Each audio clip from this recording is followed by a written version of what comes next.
कल हम लोग बात कर रहे थे, आपका सेक्शन 457 457 पे बात चल रही थी, और 457 में वो कह रहा था कि व्यक्ति अगर किसी न्यायिक आदेश के फलस्वरूप निरुद्ध किए जाने का दायी है, उसे डिटेन किया जाना है, तो उसके प्लेस ऑफ डिटेंशन को तय करने का हक राज्य सरकार का होगा। और यह भी बताया गया था आपको कि कभी ऐसा भी हो सकता है कि कोई व्यक्ति जो सिविल जेल में परिरुद्ध है, उसे क्रिमिनल जेल में ट्रांसफर यह भी किया जा सकता है, और आपको सिविल जेल में परिरुद्धि किसी भी व्यक्ति की,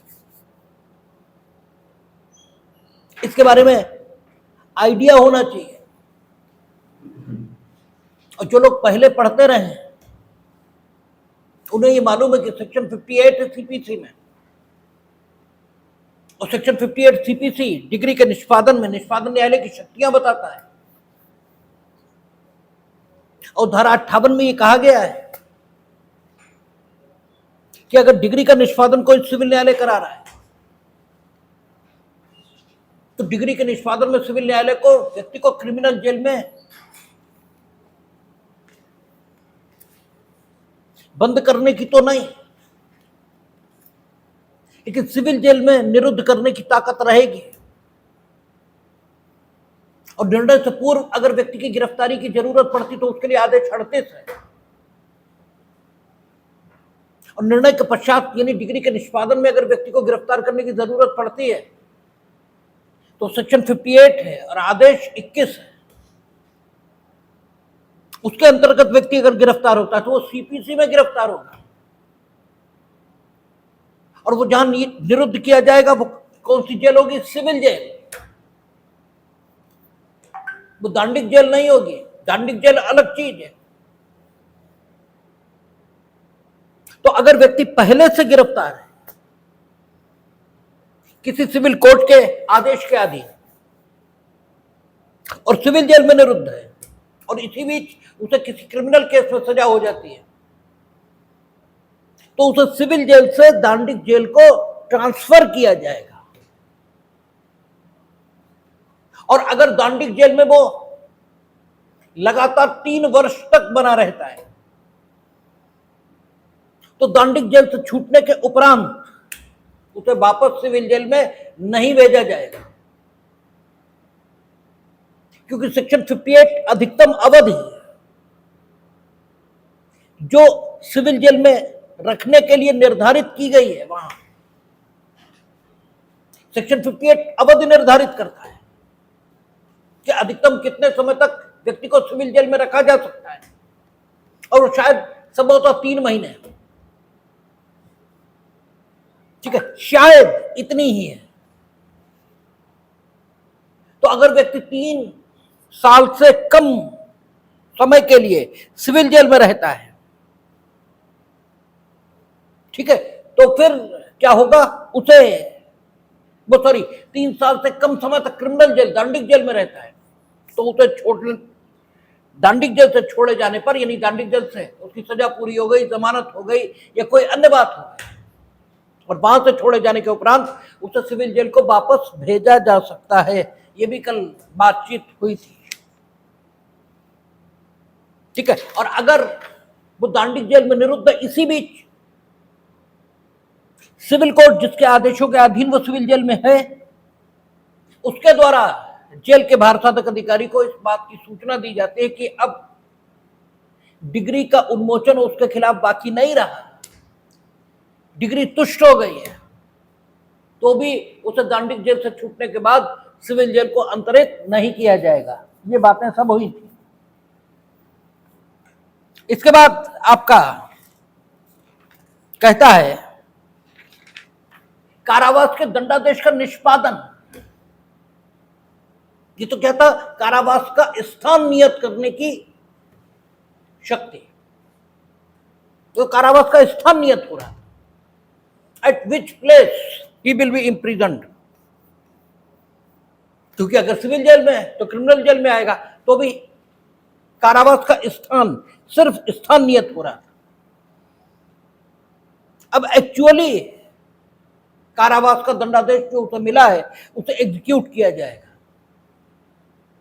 और कारावास का दंडादेश जब एग्जीक्यूट होगा तो यही सेक्शन लागू हो जाएगा किस पर, आजीवन कारावास के दंडादेश के निष्पादन पर। यद्यपि आईपीसी के पॉइंट ऑफ व्यू से आजीवन कारावास अलग दंडादेश है और कारावास का दंडादेश ये अलग दंडादेश है, और अब बीएनएस में भी वही व्यवस्था बरकरार है। उसमें दंडादेश का एक प्रकार बढ़ा तो है, लेकिन जो पहले से दंडादेश चले आ रहे थे उनमें से कोई घटा नहीं है, क्योंकि निर्वासन का दंडादेश वो तो स्वतंत्रता की प्राप्ति के पश्चात ही संशोधित कर दिया गया। इसलिए जितने दंडादेश चले आ रहे थे वो सारे के सारे बने हुए हैं। तो कारावास के दंडादेश के निष्पादन से संबंधित जो उपबंध है वो आजीवन कारावास के दंडादेश को भी लागू होगा, उसके लिए कुछ अलग से नहीं बनाया गया है। और वो दंडादेश के निष्पादन के लिए जो उपबंध है वो कौन सा, 458। वो कहता है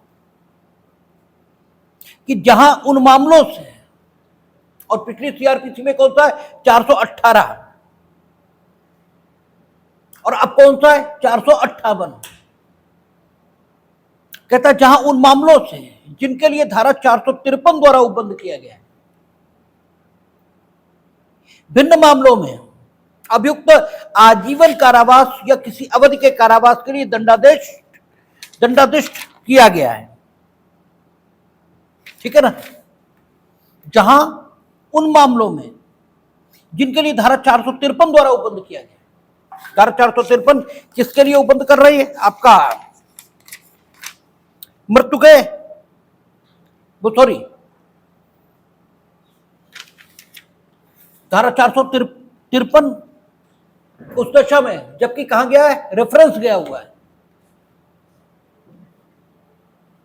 मृत्यु का दंडादेश मिल चुका है, रेफरेंस गया हुआ है, उस बीच व्यक्ति कारावासित है, क्योंकि छोड़ा तो जाएगा नहीं, मृत्यु से दंडादिष्ट। जब मृत्यु से दंडादिष्ट है तो रेफरेंस ही तो गया हुआ है, या तो सजा निलंबित हो तब छोड़ा जाए, लेकिन दंडादेश के पुष्टिकरण के लिए अगर आवेदन प्रस्तुत किया गया है तो व्यक्ति छूट तो जाएगा नहीं, तो रहेगा तो वहीं। ठीक है, तो उसकी बात नहीं हो रही है। कहता है कि जहां उन मामलों से जिसके लिए धारा 453 द्वारा उपबंध किया गया है, भिन्न मामलों में अभियुक्त आजीवन कारावास या किसी अवधि के कारावास के लिए दंडादिष्ट किया गया है, वहां दंडादेश देने वाला न्यायालय उस जेल या अन्य स्थान को जिसमें वह परिरुद्ध है या उसे परिरुद्ध किया जाना है तत्काल वारंट भेजेगा, और यदि अभियुक्त पहले से ही उस जेल या अन्य स्थान में परिरुद्ध नहीं है तो वारंट के साथ उसे ऐसी जेल या अन्य स्थान को भिजवाएगा। कोई खास बात ही नहीं है। कन्विक्शन होल्ड हो गया तो कन्विक्शन होल्ड होने के बाद व्यक्ति को कस्टडी वारंट के साथ, क्योंकि वारंट अगर नहीं होगा तो जो जेल का भार साधक अधिकारी है वो किस अधिकार से व्यक्ति को जेल में रखेगा, तो कस्टडी वारंट के साथ चाहे आजीवन कारावास का मामला हो और चाहे कारावास से उसे दंडादिष्ट किया गया हो, दोनों दशाओं में उस जेल या अन्य स्थान को जिसमें वह परिरुद्ध है या परिरुद्ध किया जाना है, हो सकता हो तो जमानत ही ना मिली हो तो परिरुद्ध हो ऑलरेडी, अगर जमानत मिल गई हो तो परिरुद्ध किया जाना है, तो परिरुद्ध किया जाना है या परिरुद्ध है तत्काल वारंट भेजेगा, और यदि अभी पहले से ही उस जेल या अन्य स्थान में परिरुद्ध नहीं है तो वारंट के साथ उसे ऐसी जेल या अन्य स्थान को भिजवाएगा। परंतु जहां अभियुक्त को न्यायालय के उठने तक के लिए कारावास का दंडादेश दिया गया है, वहां वारंट तैयार करना या वारंट जेल को भेजना आवश्यक नहीं होगा। यानी अगर भेज दिया तो कोई गलती नहीं है, केवल इतना ही लिखा है, आवश्यक नहीं होगा, बाकी भेज देने में कोई बुराई नहीं है। और अभियुक्त को ऐसे स्थान में जो न्यायालय निर्दिष्ट करे परिरुद्ध किया जा सकता है। यानी अगर उसने आवश्यक नहीं समझा, दंडादेश कितना है? केवल न्यायालय के उठने तक का। और वो आवश्यक नहीं समझता कि अभियुक्त को जेल भेजा जाए, तो वो स्थान नियत कर देगा अदालत में ही, जहां न्यायालय के उठने तक के लिए उसे कारावासित कर दिया जाएगा। इसके अलावा सबसेक्शन 2 कहता है जहां अभियुक्त न्यायालय में उस समय उपस्थित नहीं है जब उसे ऐसे कारावास का दंडादेश दिया गया है। क्योंकि जब हम लोग निर्णय संबंधी उपबंध पढ़ रहे थे तो वहां एक बात आ रही थी कि विलंब से बचने के लिए न्यायालय अभियुक्तगणों की अनुपस्थिति में भी निर्णय सुना सकता है, और अगर निर्णय दोष मुक्ति का है या उसे केवल जुर्माने से दंडादेश किया गया है, तब तो सुना ही सकता है। लेकिन अगर कारावास से भी दंडादेश किया जाना है ऐसे अपराध में वो निर्णय दे रहा है, और निर्णय दोषसिद्धि का है, क्योंकि सेंटेंस ये तो अभियुक्त की उपस्थिति इसी को सुनिश्चित करके सुनाया जाएगा। क्योंकि अगर अभियुक्त उपस्थिति नहीं होगा तो वारंट के साथ कारागार भेजेंगे किसे? खुद तो चले नहीं जाएंगे। इसलिए वैसी दशा में क्या होगा, जबकि अभियुक्त उपस्थित नहीं है और न्यायालय विलंब से बचना चाहता है, तो वो अभियुक्त की अनुपस्थिति में भी निर्णय सुना सकता है। ये लिखा था वहां। और निर्णय हमेशा दोष मुक्ति या दोष सिद्धि का ही होता है। दोष सिद्धि का निर्णय होने के बाद दंडादेश का आना ये दूसरी बात है, लेकिन निर्णय होना ये बिल्कुल अलग बात है। तो कहता है जहां अभियुक्त तो न्यायालय में उस समय उपस्थित नहीं है जब उसे ऐसे कारावास का दंडादेश दिया गया है जैसा उपधारा 1 में उल्लिखित है, वहां न्यायालय उसे जेल या ऐसे अन्य स्थान में जहां उसे परिरुद्ध किया जा रहा है भेजने के प्रयोजन से उसकी गिरफ्तारी के लिए वारंट जारी करेगा, और ऐसे मामले में दंडादेश उसकी गिरफ्तारी की तारीख से प्रारंभ होगा।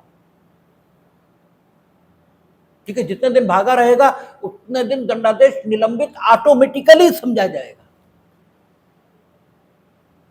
क्योंकि अगर ये लाइन नहीं लिखी होगी तो ये क्रिमिनल लॉ है और इसका अर्थान्वयन हमेशा अभियुक्त के फेवर में होगा। जो दंड विधि के अर्थान्वयन का नियम है, वो दंड विधि के अर्थान्वयन का नियम ये कहता है कि अगर विधि में कोई, ठीक है, आपकी असंगति है या विधि में कोई ऐसी स्थिति है कि उसमें एक दशा को स्पष्ट नहीं किया गया है, तो विधि का अर्थान्वयन करते समय ऐसा अर्थान्वयन स्वीकार होगा जो अभियुक्त के फेवर का हो। अगर ये लाइन नहीं लिखी होगी तो दंडादेश जिस समय दिया जाना है उस समय आप उपस्थित नहीं हैं, और उपस्थिति का कारण यह भी हो सकता है कि आप उपस्थित थे और भाग गए, न्यायालय में थे उस समय और भाग गए, और उसके बाद 20 सालों तक पकड़े ही नहीं गए, और दंडादेश सिर्फ 10 साल का था। अगर यह नहीं लिखा होगा कि दंडादेश उसकी गिरफ्तारी के तारीख से प्रारंभ होगा, तो दंडादेश तो प्रवर्तन में है और 20 साल बाद तुम पकड़े गए और दंडादेश खत्म। क्योंकि अगर कानून में कोई कमी है तो अभियुक्त के फेवर में पढ़ा जाएगा, तो जब उनके फेवर में पढ़ा जाएगा तो फालतू ही छूट गए, अपनी ही गलती और उसी का फायदा आपको मिलेगा। इसलिए यह क्लियर लिखा गया है कि तब दंडादेश उसकी गिरफ्तारी की तारीख से प्रारंभ होगा। और इन लाइनों को जरूर पढ़ लेना चाहिए ताकि आपकी ये गलतफहमियां दूर हो जाएं कि अदालत में कुछ भी ऐसा हो सकता है जो लिखा नहीं है। एक भी बात वहां ऐसी नहीं हो सकती जो यहां लिखी नहीं है। सब कुछ यहां लिखत पढ़त में, और उतना ही बस, उससे ज्यादा नहीं, उससे कम नहीं। ये अलग बात है कि लिखे पढ़े को ना आपने कभी जाना है न कुछ, और आपका विश्वास ये है कि वहां बैठे जज साहब कृपा के रूप में आपको जो चाहे सो दे दें, और कृपा के रूप में जो चाहे सो न दे। ये आपकी मान्यता हो सकती है, लेकिन ऐसा कुछ है नहीं। अगर जज साहब कृपा के रूप में आपको कुछ देंगे तो वो नौकरी नहीं करेंगे कल से। हो सकता है उन्हें भी जेल जाना पड़ जाए अभियुक्त से दुर्व्यसंधि के आरोप में।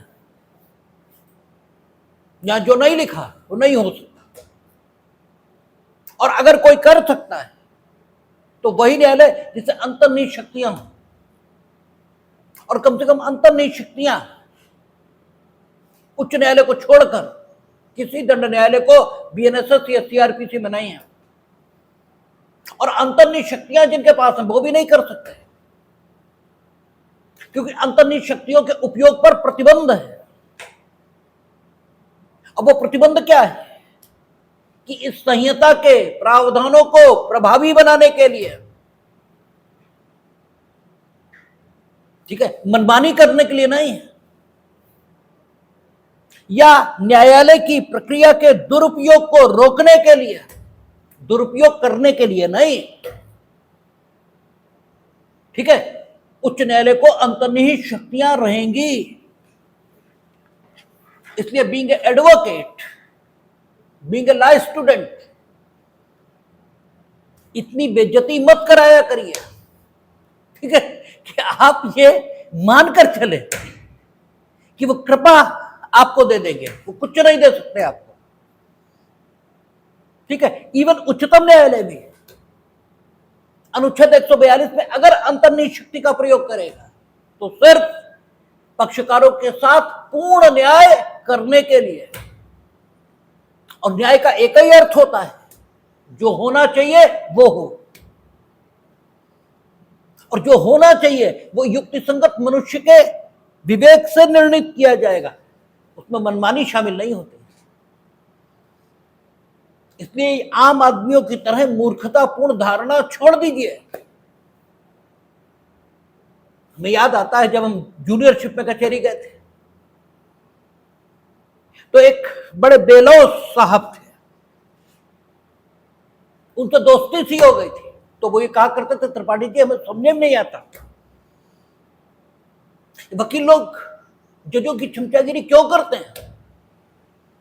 बोले रिश्वती है, पैसे लेके देगा,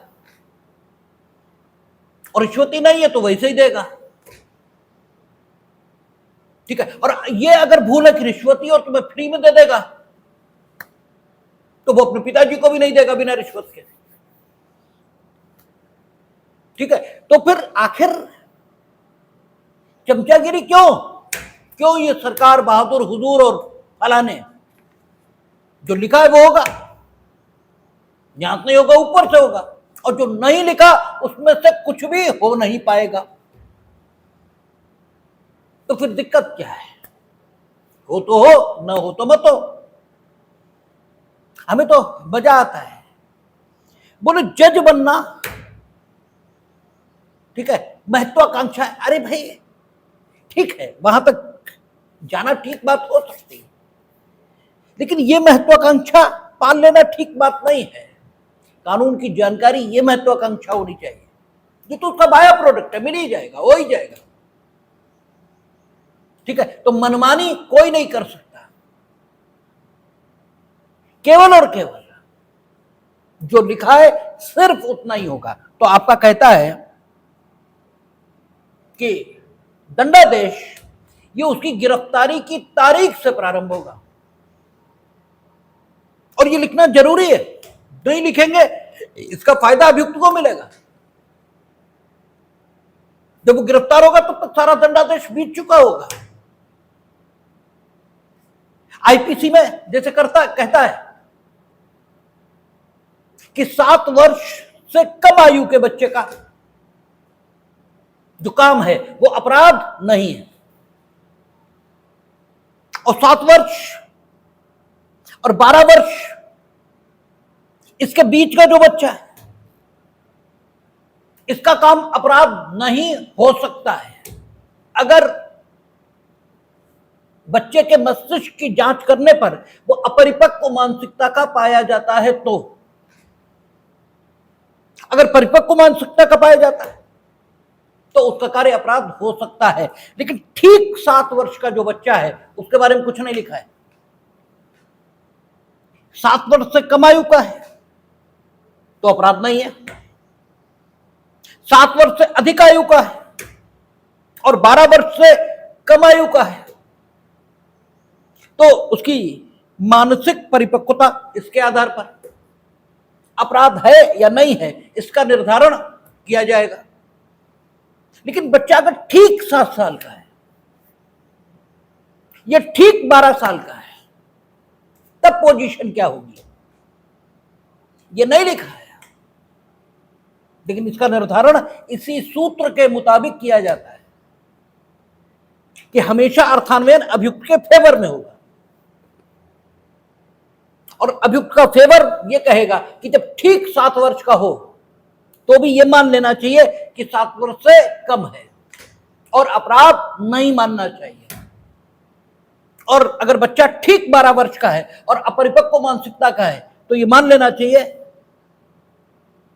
कि उसने अपराध नहीं किया। ठीक है, तो हमेशा अभियुक्त के फेवर में जाएगा, इसीलिए यहां यह लाइन लिखी गई। आगे कहता है निष्पादन के लिए वारंट का निर्देशन।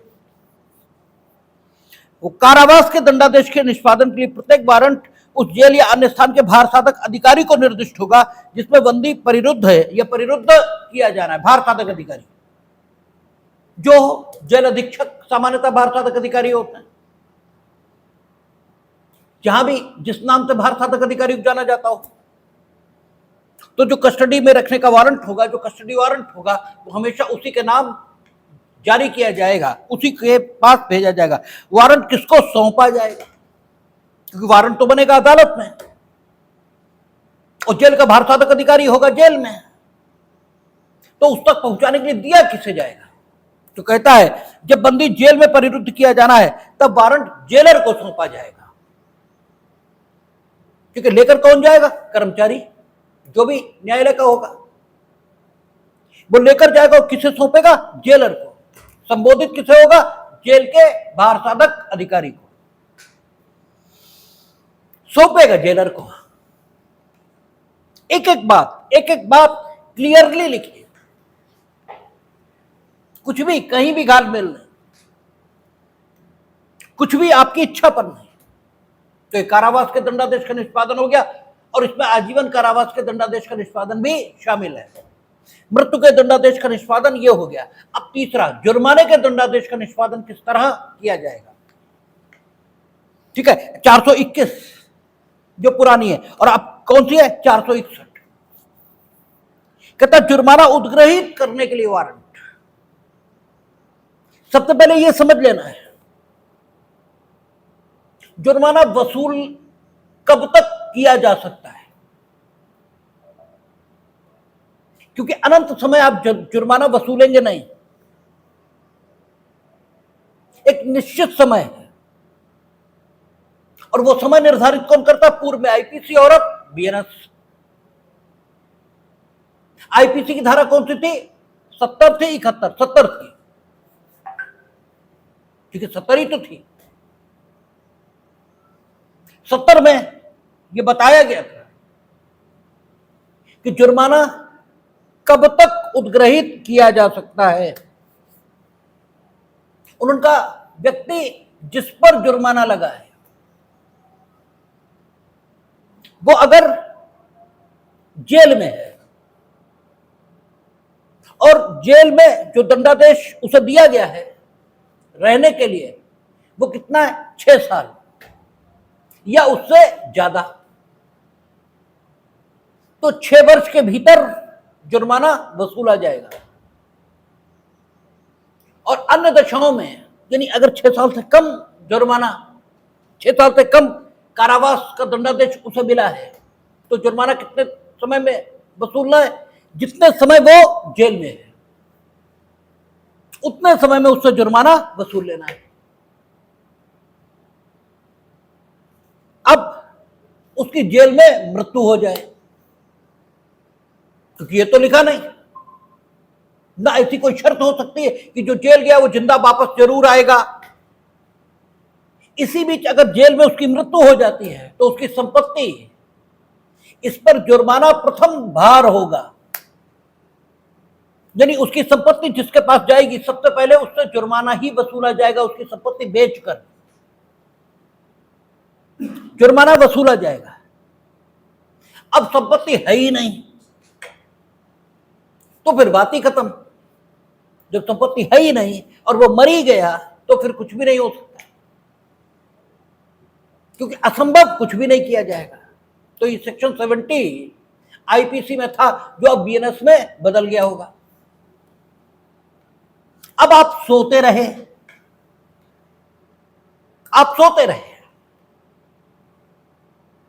As a officer, as a executive officer you have to, ठीक है, आपने कुछ नहीं किया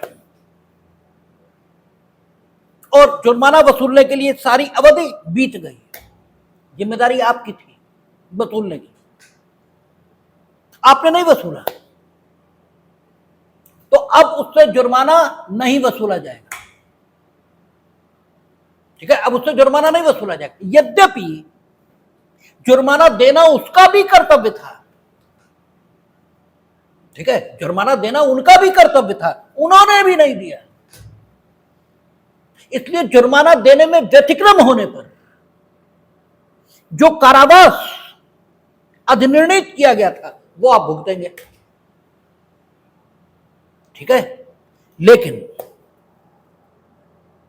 आप सोते रहे, आपने जुर्माना नहीं वसूला और उन्होंने भी जुर्माना दिया नहीं, और उन्होंने जुर्माना न देने पर जो कारावास न्यायालय ने अधिनिर्णित किया था वो काट भी लिया। चलिए कोई बात नहीं, अब जुर्माना नहीं वसूला जाएगा। लेकिन अगर जुर्माने में से किसी को प्रतिकर देने के लिए कोई आदेश ये किया गया है कि जुर्माना वसूला जाए और आधा प्रतिकर के रूप में फला को दे दिया जाए, या जुर्माने में से खर्चे ये दिलाए जाने के लिए कोई आदेश मौजूद है, तो आप दोनों की सम्मिलित बदतमीजी, आपकी भी बदतमीजी, आपने वसूला नहीं, और उनकी बदतमीजी, उन्होंने दिया नहीं, तो आप दोनों की ये जो सम्मिलित बदतमीजी है ये उस व्यक्ति को जिसे खर्चा मिलना है या जिसे प्रतिकर मिलना है उसे उसके प्रतिकर या खर्चे से वंचित नहीं करेगी। अर्थात अब आपसे, आपने भले ही जेल काट ली है, जो जुर्माना न देने पर आपको काटनी थी, फिर भी आपसे जुर्माना वसूला जाएगा। ठीक है, फिर भी वसूला जाएगा, क्योंकि आप दोनों की सम्मिलित बदतमीजी उसे वंचित नहीं कर सकती उसके अधिकार से। भाई आप दोनों नहीं करेंगे कुछ भी, और गलती तो आप दोनों की है, आपको दंड दिया गया था, आपकी जिम्मेदारी नहीं थी, आपको भी तो देना चाहिए था और आपने नहीं दिया, तो जुर्माना देने में व्यतिक्रम हुआ था, उसके लिए आपने दंड भुगत लिया, तो भुगत लो, जुर्माना तुम अब भी वसूलेंगे। वसूलने की रीति क्या होगी वो लिखी है यहां, देखेंगे अभी कैसे वसूलेंगे।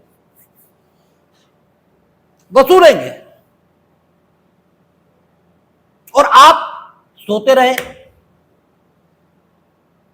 तो आपके सोने का दंड यदि सिर्फ आपको मिले तब तो बात ठीक है, लेकिन आपके सोने का दंड अगर किसी दूसरे को मिलना है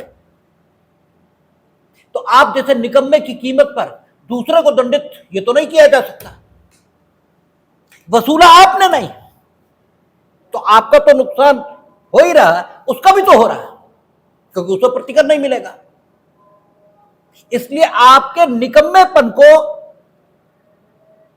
इग्नोर किया जाएगा और आपसे जुर्माना वसूला जाएगा ताकि उसे प्रतिकर दिया जा सके। अब एक स्थिति और हो सकती, आप जेल में थे और आप एक निहायतन धूर्त किस्म के आदमी हैं। नॉर्मली अपराध में इनोसेंट टाइप के लोग ये भी पढ़ सकते हैं और धूर्त किस्म के भी पढ़ सकते हैं,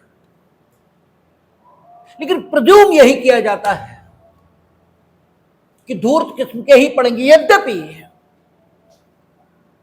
ठीक है, सामान्य लोग भी पढ़ जाते हैं। अब आपने धूर्तता का व्यवहार किया, खोज खोज कर हार गए, खोज खोज कर। तुम्हारी संपत्ति कहां है तुम्हें ही तो पता होगी, ठीक है, हम खोज सकते हैं, खोजने से मिल भी सकती है लेकिन नहीं भी तो मिल सकती है। हम खोज खोज हार गए, यानी जिनको जुर्माना वसूलना है वो लोग खोज खोज हारे और तुमने कुछ बता के नहीं दिया कि तुम्हारी संपत्ति कहां है। तुमसे पूछ पूछ हारे कि आप जो है बता दो ताकि जुर्माना वसूला जा सके। तुमने न बताना था, न बताया, और तुम इस गलतफहमी में बैठे रहे कि जुर्माना देने में व्यतिक्रम होने पर जो कारावास है वो तो हम भुगत लेंगे, उसका जुर्माना कतई नहीं देंगे, ठीक है ना। और आपने कुछ बताया ही नहीं। ये एक्स्ट्रा ऑर्डिनरी सर्कमस्टांस है, ये असाधारण परिस्थिति है। असाधारण परिस्थिति यह भी हो सकती है कि इन्होंने कोई प्रयास नहीं किया, इसलिए आपकी संपत्ति का पता नहीं लगा, या इन्होंने उदासीनता का व्यवहार किया और जुर्माना नहीं वसूला, लेकिन आप स्वयं में इतने खतरनाक व्यक्ति हैं और आपने इतने घिनौने कृत्य किए हैं कि इनकी इस बदतमीजी को इग्नोर कर दिया जाए और फिर भी आपसे जुर्माना वसूल लिया जाए। स्थिति यह भी हो सकती है, स्थिति यह भी हो सकती है कि आपने इतना घिनौना काम किया है कि सिर्फ आपके जुर्माना देने में व्यतिक्रम होने पर जो कारावास अधिनिर्णित था, सिर्फ उसे भुगत लेने के आधार पर आपसे जुर्माना न वसूला जाए, यह स्थिति नहीं होनी चाहिए। न्याय की यही मांग है। यह भी स्थिति हो सकती है और यह भी एक्स्ट्राऑर्डिनरी स्थिति है, यह भी एक्स्ट्राऑर्डिनरी, वो भी एक्स्ट्राऑर्डिनरी है जब आपकी संपत्ति हम ढूंढ ढूंढ हारे और आपने बताया नहीं। दोनों एक्स्ट्राऑर्डिनरी स्थितियां हैं और जब ऐसी एक्स्ट्राऑर्डिनरी स्थितियां हों तो इस बात का कोई महत्व नहीं कि जुर्माना देने की, यह जुर्माना वसूले जाने की दशा में किसी को प्रतिकर देना था या नहीं देना था, इससे मतलब ही नहीं है। कोई खर्चा उसमें से लेना था या नहीं लेना था, इससे लेना ही देना नहीं। अगर लेना था तब तो वसूलेंगे ही, क्योंकि तब आप लोगों की बदतमीजियों का दंड उसे नहीं मिल सकता। और न भी देना हो तो भी अगर यह असाधारण स्थितियां मौजूद हैं तो आपको विकल्प नहीं दिया जाएगा कि आप सोचो कि साहब जो है हम कारावास भुगत लेंगे लेकिन जुर्माना नहीं देंगे। ये नहीं, अब भी हम जुर्माना वसूलेंगे, लेकिन अगर न तो प्रतिकर का आदेश है, न खर्चों का आदेश है, न कोई असाधारण परिस्थिति है। असाधारण परिस्थितियों के दो उदाहरण हमने दिए, दो, लेकिन असाधारण परिस्थितियां सिर्फ ये दो प्रकार की हों, इनके अन्य भी प्रकार हो सकते हैं। तो अगर असाधारण स्थितियां हैं तो न हो जुर्माने का, न हो खर्चे का आदेश, न हो प्रतिकर का आदेश, फिर भी हम आपसे जुर्माना वसूलेंगे। लेकिन ये कुछ भी नहीं है और धारा 70 आईपीसी द्वारा निर्धारित समय बीत गया, ठीक है ना, ये कुछ भी नहीं है और धारा 70 द्वारा निर्धारित समय बीत गया और उसने जुर्माना देने में व्यतिक्रम होने की दशा में जो कारावास भुगतना था वो भी भुगत लिया, ठीक है, वो भी भुगत लिया, तब स्थिति क्या बनेगी, अब आप उससे जुर्माना नहीं वसूलेंगे, ठीक है ना। तो इतना आसान नहीं है, सारे सेक्शंस को एक साथ देखेंगे। जरा उठाओ पुरानी 70 देख लें कि कितनी अवधि दी गई है, क्योंकि जब बात पूरी आ रही तो पूरी आनी चाहिए, एकदम कंफर्म आनी चाहिए। अब इतने दिनों से देखा नहीं तो हमें भी याद नहीं पड़ रहा कि 70 क्या कह रही है, कुछ कुछ तो याद पड़ रहा है।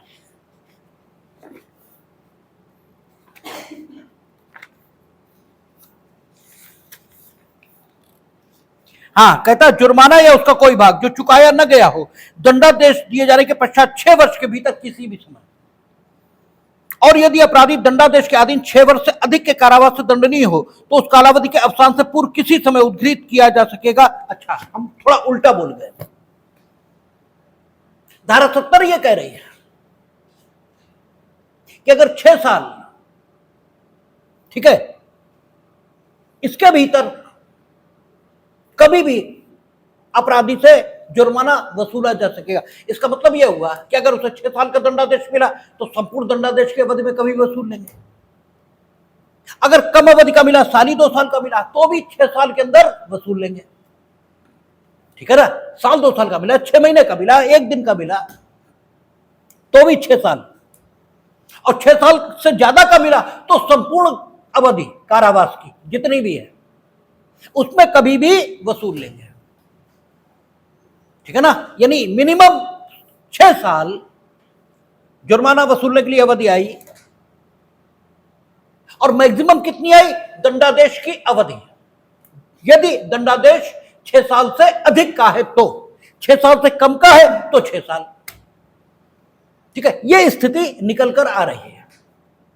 अच्छा रहा, बेयर देख लिया, और जब भी हम बेयर बोले तो आप एक बार मिला जरूर लें, क्योंकि हम भी रोज रिवाइज नहीं करते, चीजें दिमाग से स्लिप होती हैं। हाँ, कॉन्सेप्चुअली गलत नहीं होगा, लेकिन अवधि, सेक्शन ये गलत हो भी सकते हैं और इसके आधार पर किसी की जबान पकड़ी भी नहीं जानी चाहिए। आखिर कहां तक याद रहेगा, कॉन्सेप्चुअली गलत नहीं होगा कि हम कॉन्सेप्ट आपको गलत बताएं, ये नहीं होगा। तो जुर्माना आपसे कब तक वसूला जा सकता है और किन दशाओं में वसूला जा सकता है और किन दशाओं में नहीं वसूला जा सकता, ये बात आपके सामने रखी गई। अब सवाल ये, जुर्माना कैसे वसूला जाए, तरीका क्या हो, क्योंकि दंडादेश इन्फ्लिक्ट करने का तरीका भी मनमाना नहीं हो सकता, ठीक है, क्योंकि विधि की प्रक्रिया जिससे आप किसी की प्राण या दैहिक स्वतंत्रता का हनन करेंगे, वो प्रक्रिया युक्ति संगत होनी चाहिए और उस विधि को भी स्वयं में युक्ति संगत होना चाहिए। ऐसा मेनका गांधी में अनुच्छेद 21 की व्याख्या करते हुए कहा गया है। तो जुर्माना वसूलने का आपको हक है, इसका मतलब यह नहीं हुआ कि आप जुर्माना कैसे भी वसूल लेंगे। उसका तरीका क्या हो तो बताया उन्होंने, जुर्माना उद्ग्रहित करने के लिए वारंट लिखा है। जब किसी अपराधी को जुर्माने का दंडादेश दिया गया है, और इसे जानना इसलिए भी जरूरी है क्योंकि ऐसे बहुत सारे सेक्शंस हैं जहां लिखा हुआ है कि सेक्शन के अंतर्गत अगर कोई खर्च या धनराशि अधिनिर्णित की गई तो ऐसे मान लिया जाएगा मानो वह दंड न्यायालय द्वारा अधिरोपित जुर्माना है, और जब ऐसे मान लिया जाएगा तो उसकी वसूली के लिए भी यही प्रक्रिया इस्तेमाल होगी। इसलिए फिर जुर्माना उद्ग्रहित करने के लिए जो प्रक्रिया है वो सिर्फ जुर्माना उद्ग्रहित करने की नहीं बचेगी, वो धनराशि भी उद्ग्रहित करने की प्रक्रिया बन जाएगी। और हमें जहां तक याद पड़ता है, भरण पोषण की धनराशि वसूले जाने के लिए भी इस प्रक्रिया का सहारा लिया जा सकता है, क्योंकि शायद वहां भी लिखा है कि भरण पोषण की धनराशि के बारे में माना जाएगा मानो वह दंड न्यायालय द्वारा अधिरोपित जुर्माना है। ठीक है ना? तो इस प्रक्रिया को वहां भी अपनाया जा सकता है। वहां 1 महीने का कारावास यह भी दिया जा सकता है, ठीक है, प्रत्येक भंग के लिए। और इसके अलावा वसूली भरण पोषण की धनराशि की इस प्रकार की जाएगी मानो वो क्या हो, दंड न्यायालय द्वारा अधिरोपित जुर्माना। और वो बताते समय जब 125 बताई थी आपको, तो यह भी कहा था कि मानिए भरण पोषण की धनराशि, इसका बकाया संदेह हो गया, जिसे अंग्रेजी में ड्यू हो जाना कहते हैं। भरण पोषण की धनराशि ड्यू हो गई, और जैसे ड्यू होगी, उसके ड्यू होने के 1 वर्ष के भीतर आपको क्या लाना है, उसकी वसूली के लिए कार्यवाही प्रारंभ करनी है, जिसे आप कचहरी की भाषा में अब तक 125(3) का प्रार्थना पत्र दिया जाना ये कहते आते हो। और अगर 1 वर्ष में आपने वो नहीं दिया तो वहां लिखा ये कि फिर आप भरण पोषण की वह धनराशि वसूल नहीं सकते। लेकिन ये कहां लिखा है? पूर्व की सीआरपीसी की धारा 125(3) में। लेकिन इसका अर्थ यह नहीं हुआ कि वह धनराशि अब किसी भी विधि के अंतर्गत वसूली योग्य नहीं है, यह नहीं लिखा है। वहां सिर्फ इतना ही लिखा है कि उसको अब 125 में नहीं वसूला जा सकता। लेकिन अन्य विधियां अगर उसे वसूलने का कोई हक देती हैं तो उस विधि के अंतर्गत उसको वसूला जाएगा। और आपको वो पढ़ाते समय उस समय हमने बात की थी, हमने कहा था भरण पोषण की धनराशि जो ड्यू हो गई है वो महिला की संपत्ति मानी जाएगी, वो महिला की संपत्ति है। और यह माना जाएगा मानो उसकी संपत्ति किसी ने छीन ली है। तो संपत्ति की रिकवरी के लिए जो सिविल सूट आता है वो सिविल सूट इसके लिए भी आ जाएगा, और सिविल सूट लाकर बकाया की वो धनराशि वसूली जा सकती है। यद्यपि सिविल सूट पे आपको कोर्ट फीस देनी पड़ जाएगी, वहां कोई कोर्ट फीस नहीं थी। इतना अंतर तो आएगा, लेकिन वो वसूली योग्य नहीं है। नो, हां, आप फिर सो गए और civil suit recovery of money का, क्योंकि ये तो पैसा माना जाएगा, रिकवरी ऑफ मनी का सिविल सूट लाने के लिए जो अवधि विहित की गई वो भी निकल गई। तो फिर अब आप ढपली बजाओ, जब आपको जरूरत ही नहीं तो फिर आप सो आराम से। फिर क्या हो सकता है?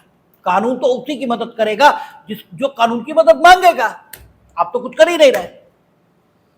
तो जुर्मानों को उद्ग्रहित करने के लिए प्रक्रिया, उसे समझना इसलिए जरूरी है क्योंकि बहुत सारी धनराशियां वो जुर्मानों की तरह ही वसूली जाएंगी। जैसे 357 का प्रतिकर, वो भी 357 A, B, C, D वो हम लोग देखते थे वहां सीआरपीसी में, और उसके करस्पॉन्डिंग सेक्शन यहां भी आ गए बीएनएसएस में। वहां जो प्रतिकर वसूला जा रहा है उसकी वसूली का तरीका कहां दिया? पुरानी सीआरपीसी देखेंगे तो 430 है या 431 है, इसमें अलग सेक्शन होगा। वो ये कहता है कि प्रतिकर ऐसे वसूला जाएगा मानो वो जुर्माना हो, दंड न्यायालय द्वारा लगाया गया। यानी अगर सीआरपीसी के सेक्शन कोड करे तो 357 A, B, C, D सपटित धारा 430 या 31 सीआरपीसी ये तय कर देती है कि प्रतिकर के तौर पर जो धनराशि अधिनिर्णित की गई है वो सारी की सारी जुर्मानों के रूप में वसूली जाएगी। और यह बात यहां परंतु के तौर पर भी लिखी हुई है। देखेंगे अभी यहां जब इसको पढ़ना शुरू करेंगे तो यहां परंतु के तौर पर भी यह बात लिखी मिलेगी। तो जो कम्युलेटिव इफेक्ट सारी चीजों का आ रहा है, इस कम्युलेटिव इफेक्ट को समझना होगा और कानून में आपका कॉन्सेप्शन एकदम क्लियर होना चाहिए। अगर क्लियर नहीं है तो बेकार है बात। 3 स्थितियां जुर्माने की हो सकती,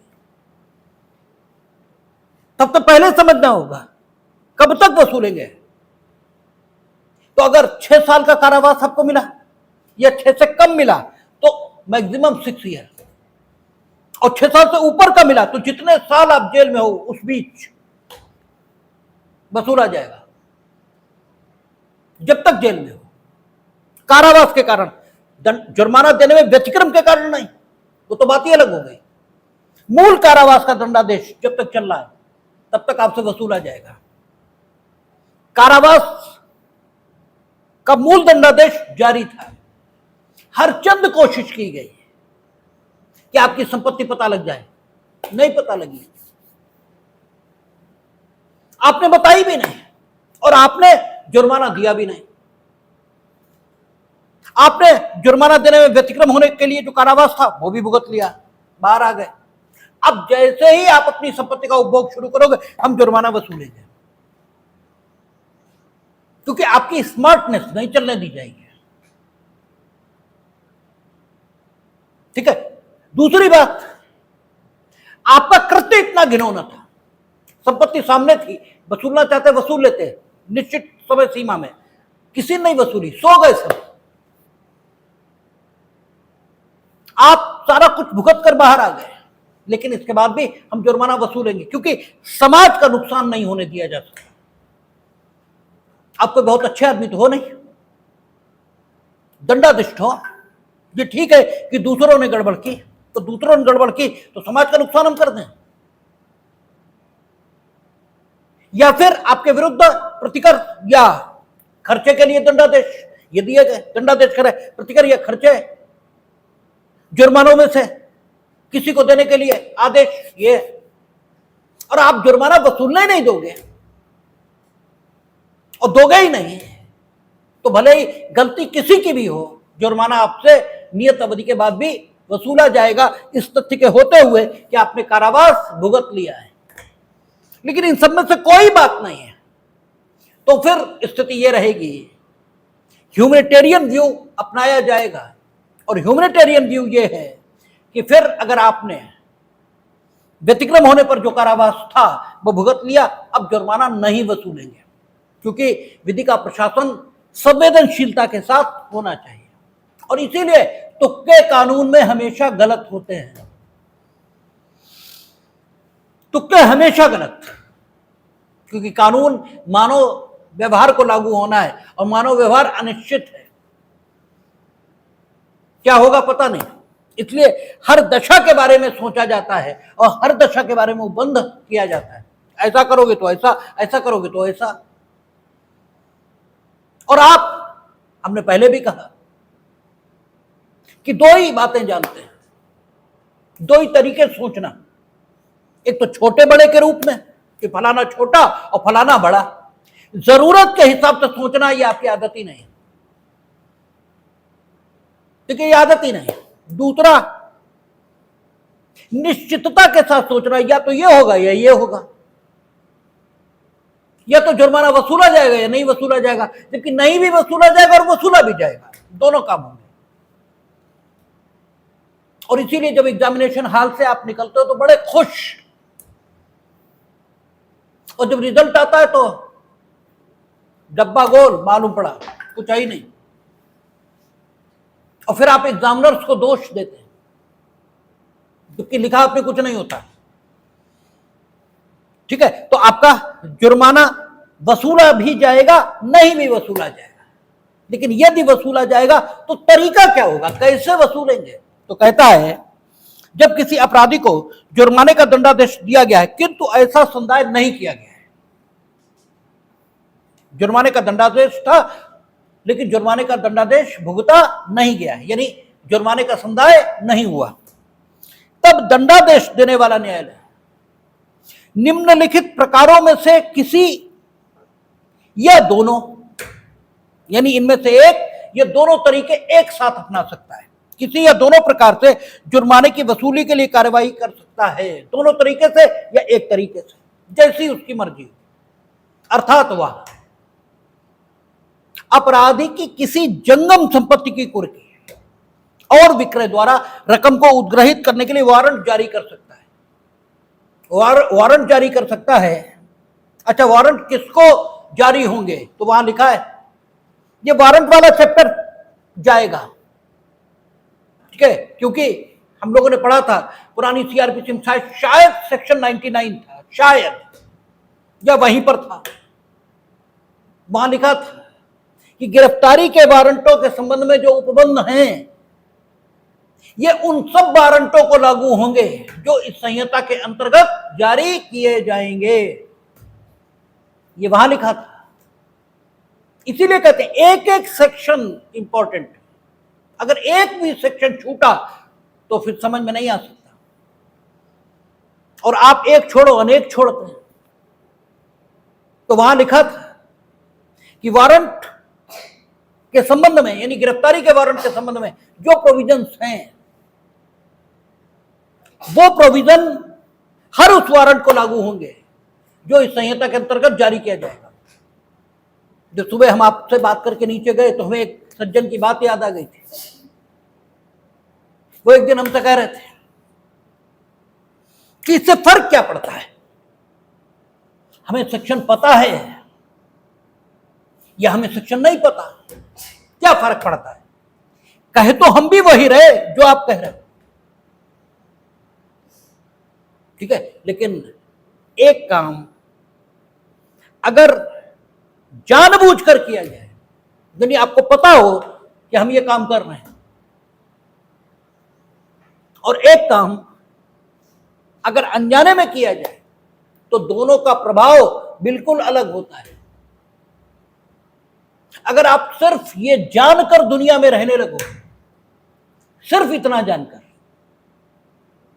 कि हमें एक दिन इस दुनिया से जाना है और हम बहुत छोटे समय के लिए इस दुनिया में आए हैं, और हमसे पहले भी जाने कितने आए और हमारे बाद भी जाने कितने आएंगे, सिर्फ इसे जानकर अगर आप जीने लगो तो आपके जीने का ढंग ही बदल जाएगा, ठीक है। आपके जीने का जो ढंग है, ये ढंग रह ही नहीं सकता अगर सिर्फ इतना ही जान लिया जाए। यद्यपि आप जानते हैं लेकिन नहीं जानते, कुछ नहीं जानते, क्योंकि जानना यह नहीं है कि जब उस जानने के उपयोग का अवसर आए तो आपको वो याद ही ना आए जो आपने जान रखा है। तो ऐसी जानकारी किस प्रकार की, ठीक है, इससे तो गैर जानकार ज्यादा बेहतर थे, ठीक है। जब कर्ण अपने जीवन का सबसे महत्वपूर्ण युद्ध करे तब उसे उसकी विद्या याद ही ना आए, तो फिर ऐसी विद्या किस काम की? तुम सब कानून पढ़कर बैठ जाओ, और जब अदालत में बहस करनी हो या एग्जामिनेशन हॉल में बैठे हो तब तुम्हें कुछ याद ना आए, तो तुम्हारी जानकारी का क्या मतलब? तो सिर्फ जानकर अगर कोई काम किया जाए तो उस काम के करने का अंदाज, उस काम का परिणाम, ये सब कुछ बदल जाता है। इसलिए अदालतों में अगर जानकर आप बोलेंगे तो आपके चेहरे का आत्मविश्वास और वो सारी चीजें ही बदल जाती हैं,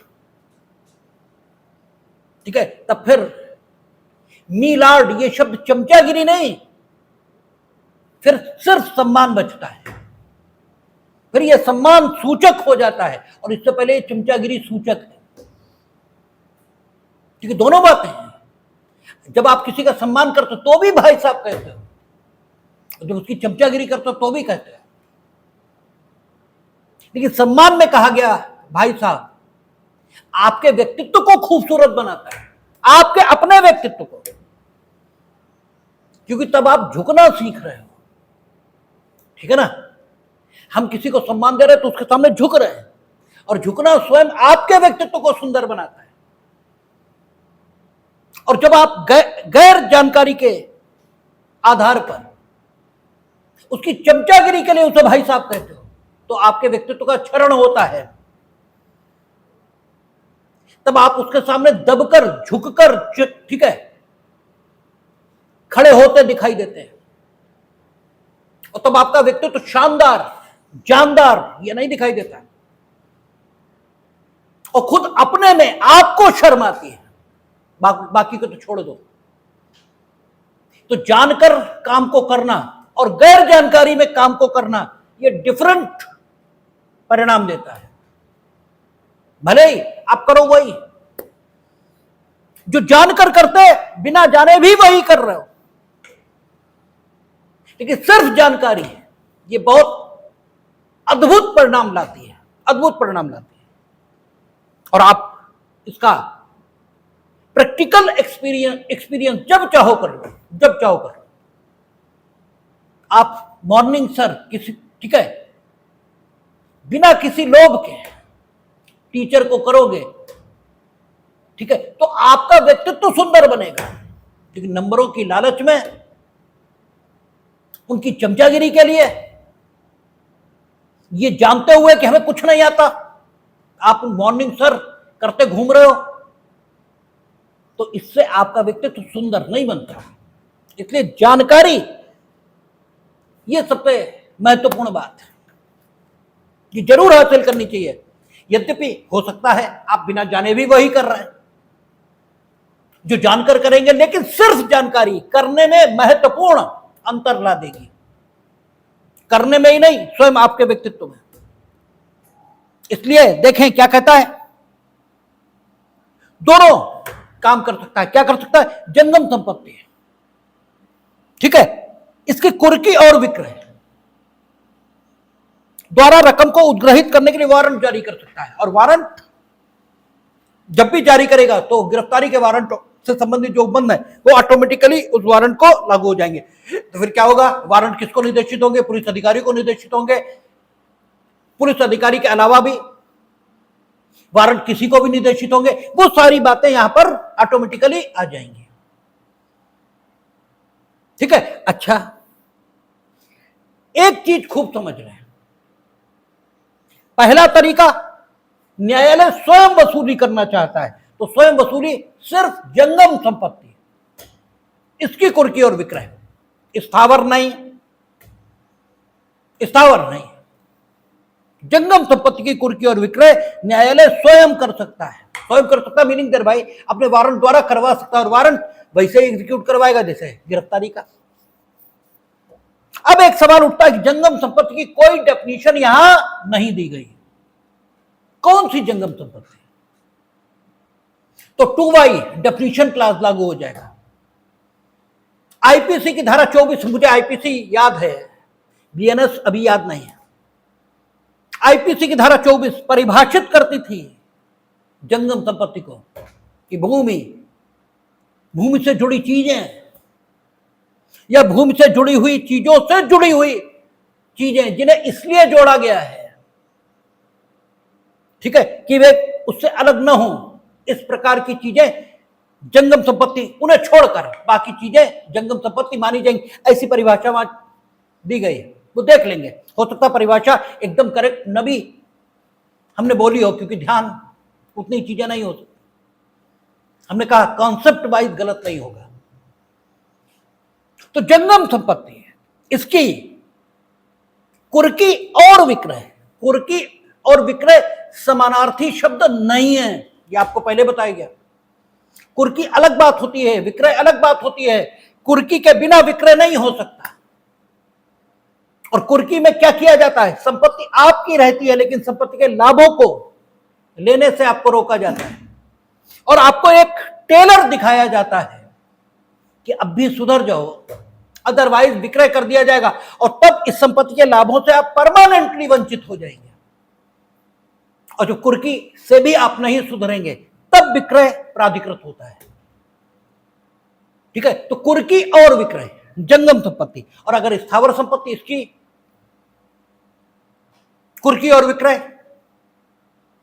की जरूरत पड़ जाए या न्यायालय न्यायोचित समझे तो न्यायालय मनमाना कोई बदलाव तो लेता नहीं न्यायालय, क्योंकि स्थावर संपत्ति का विक्रय गंभीर बात। जंगम संपत्ति तो आई चली गई, कोई दिक्कत नहीं, स्थावर संपत्ति आसानी से नहीं बनती, इसलिए न्यायालय बदला नहीं लेगा। अरे भाई हमें तो पैसे चाहिए, वो आप ऐसे दे दो। तो पहले जंगम संपत्ति, अब मानिए जंगम संपत्ति से उतना पैसा मिला ही नहीं और आप भी मान नहीं रहे, तो फिर स्थावर संपत्ति। और अगर हमें लगता है कि आपका मामला एक्स्ट्राऑर्डिनरी है तो फिर दोनों एक साथ यह भी किया जा सकता है। स्थावर संपत्ति जब करना होगा तो फिर क्या कहेंगे, व्यतिक्रमी की जंगम या स्थावर संपत्ति या दोनों। ठीक है, यानी बी खंड जो प्रयोग में लाया जाएगा तो ए खंड वाली चीजें भी शामिल हो सकती हैं, लेकिन जब ए खंड वाला प्रयोग में लाया जाएगा तो बी खंड वाली शामिल नहीं हो सकती। ठीक है ना। कहता है व्यतिक्रमी की जंगम या स्थावर संपत्ति या दोनों से भू राजस्व की बकाया के रूप में रकम को उद्ग्रहित करने के लिए जिले के कलेक्टर को प्राधिकृत करते हुए उसे वारंट जारी कर सकता है। जिले का कलेक्टर, जिले का कलेक्टर यानी डिस्ट्रिक्ट मजिस्ट्रेट की हमने कहा था आपसे 3 हैसियतें होती हैं। एक में वो जिलाधिकारी होते हैं, उसमें वो सिर्फ प्रशासनिक अधिकारी हैं। दूसरे में वे डिस्ट्रिक्ट मजिस्ट्रेट हैं और उस हैसियत में वे क्या है, दंड न्यायालय। और तीसरी स्थिति उनकी कलेक्टर की है, वो कहां होती है, राजस्व संबंधी विधियों में, और उसमें वो भू राजस्व की बकाया ये वसूलते हैं। क्योंकि खेती योग्य संपत्ति के आप मालिक नहीं हैं, ये आपको बताया गया था। खेती की जमीन सिर्फ आपको राज्य के द्वारा खेती करने के लिए दी गई है और राज्य आपसे हक मालिकाना के तौर पर भू राजस्व लेता है। यद्यपि राज्य का स्वरूप कल्याणकारी है, इसलिए वो भू राजस्व की रकम जो लेता है वो बड़ी मामूली है, लेकिन हक मालिकाना है, वो सिंबल है स्वामित्व का राज्य के। तो अगर आप भू राजस्व नहीं देंगे तो राज्य के प्रतिनिधि के तौर पर कलेक्टर आपसे वो भू राजस्व की बकाया वसूलेगा, और उसकी वसूली का तरीका कहां दिया, भूमि विधियों में। और उसे वसूलने के लिए 7 तरीके बताए गए। मांग पत्र का प्रस्तुत किया जाना, पकड़ कर ले जाना, राजस्व जेल में बंद कर देना, और उनमें से एक तरीका व्यतिक्रमी की जंगम और स्थावर संपत्ति का विक्रय, ये भी है। तो वारंट भेजेगा न्यायालय किसको, कलेक्टर को, और कलेक्टर उसे भू राजस्व की बकाया की तरह वसूलेगा। ठीक है, आगे कहता है परंतु यदि दंडादेश निर्दिष्ट करता है कि जुर्माना देने में व्यतिक्रम होने पर अपराधी कारावासित किया जाएगा। ठीक है, ये वो वाली बात है जो हमने पहले कही। परंतु यदि दंडादेश निर्दिष्ट करता है कि जुर्माना देने में व्यतिक्रम होने पर अपराधी कारावासित किया जाएगा, और यदि अपराधी ने व्यतिक्रम के बदले में ऐसा पूरा कारावास भुगत लिया है, तो कोई न्यायालय ऐसा वारंट तब तक न जारी करेगा जब तक वह विशेष कारणों से जो अभिलिखित किए जाएंगे ऐसा करना आवश्यक न समझे, अथवा जब तक उसने जुर्माने में से व्यय या प्रतिकर के संदाय के लिए धारा 395 के अधीन आदेश न किया हो। वही बात आ गई, हमने कहा था कि यहां परंतु भी इस बात की तस्दीक करेगा कि आपने अगर जुर्माना देने में व्यतिक्रम होने पर निर्णीत कारावास भुगत भी लिया है, तो भी अगर विशेष कारण है आपके मामले में, तो भी आपसे जुर्माने की रकम ऐसे वसूली जाएगी मानो आपने जुर्माना जिस अवधि में देना था वो अवधि अभी व्यतीत नहीं हुई है और आप अपनी इच्छा से जुर्माना नहीं दे रहे हैं। अपनी इच्छा दे देंगे तो बात ही खत्म हो गई, तब इस तरीके को इस्तेमाल करने की कोई जरूरत है ही नहीं। ठीक है, तो जुर्माना देने में व्यतिक्रम होने पर दो तरीके इस्तेमाल हो सकते हैं। जंगम संपत्ति की विक्रय के लिए न्यायालय स्वयं कार्यवाही कर सकता है, और जंगम और स्थावर दोनों की विक्रय करना है या उनमें से एक को विक्रय करना है, स्थावर को, तो कलेक्टर को ही आपको वारंट भेजना है। और वो ऐसे मानेगा, मानो ये आरसी है, यानी भू राजस्व की बकाया के लिए रिकवरी सर्टिफिकेट है, वसूली प्रमाण पत्र है, ऐसे मान लेगा और जुर्माने की रकम ऐसे वसूलेगा मानो वो भू राजस्व की बकाया है। इस तरह से वसूला जाएगा। ठीक है, और शेष बात हम लोग कल कर लेंगे, देखेंगे।